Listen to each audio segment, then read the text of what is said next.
तमाम group members को मेरे पास एक चाइना का सेट आया है। इसमें बड़ा अजीब सा ये फॉल्ट आ रहा है कि ये वोल्टेज वगैरह तो इसमें सब आ रहे हैं, VGL VGH वगैरह के सारे वोल्टेज बन रहे हैं, लेकिन ये जो है इस कंडीशन में है। उस साइड से वो स्लो होना शुरू हो जाएगा और फिर उसके बाद ये बिल्कुल अजीब हो जाएगा, ये वापस चलेगा।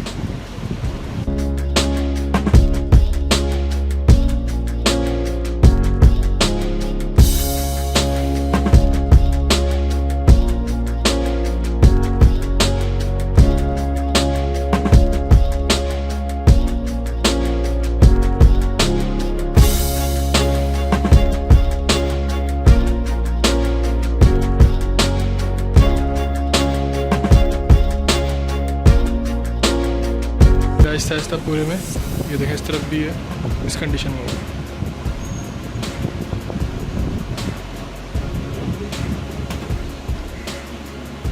ये इसके अंदर टी-कॉन लगा है।